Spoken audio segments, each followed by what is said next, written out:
Hello student. In our previous lecture, we have seen what is the actually osmosis process, how the semi-permeable membrane function or how it is work. So in this our lecture, we will discuss the process of reverse osmosis. Again, how the reverse osmosis is differ from ordinary osmosis. Reverse osmosis process is used in a water purification. So let us see the reverse osmosis process. When an aqueous solution is separated by from pure water by a semi-permeable membrane, due to the osmosis, water molecule will move from water to the aqueous solution. However, if pressure is greater than osmotic pressure is applied on the solution side, water molecule will move in reverse direction, that is from solution to water. This movement is known as reverse osmosis, that is RO. Hence, osmosis taking place from solution to solvent, that is solution to water from aqueous solution. By application of pressure greater than osmotic pressure on the solution is known as reverse osmosis. Let us see the diagram which will show the difference between reverse osmosis and ordinary osmosis.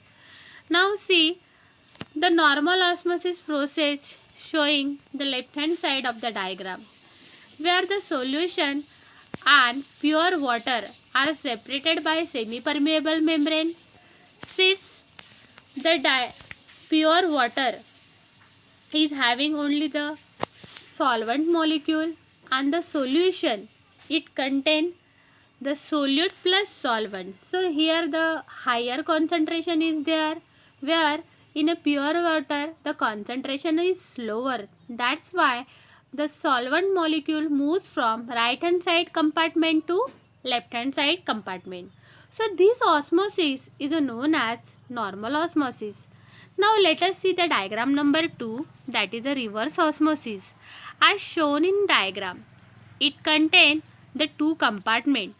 Left hand side the solution compartment and right hand side the pure water compartment. Now the diagram is the same for normal osmosis and the reverse osmosis. Only there is a difference that in left hand side compartment, that is a solution compartment, we are going to apply the osmotic pressures. That's why now the solvent molecule from the lower concentration is now opposed, and now the flow of a water, that is a solvent molecule from the solution side to that of the water compartment, that is a pure solvent. So here the flow of solvent molecule from left hand side compartment to right hand side compartment due to only the osmotic pressure present in a solution side. In this way, here we can get the fresh water. Let us see the procedure. Now the application of reverse osmosis. Reverse osmosis can be used for the desalination of seawater to obtain fresh drinking water. This is done with the help of hollow fiber of nylon or cellulose acetate, whose wall act as a semi-permeable membrane. A hollow fiber's reverse osmosis unit is shown in below diagram. See the diagram. As we have discussed in above slide, this is a hollow fiber rod. Upper portion contain the input to seawater under a pressure. Center hollow fiber, and lower, that is the outlet to bring waste, and desalinated water, that is purified water here. Let us see, as shown in above diagram, seawater under pressure is introduced in a arm, the hollow fiber. Fresh water is obtained from the inside fiber.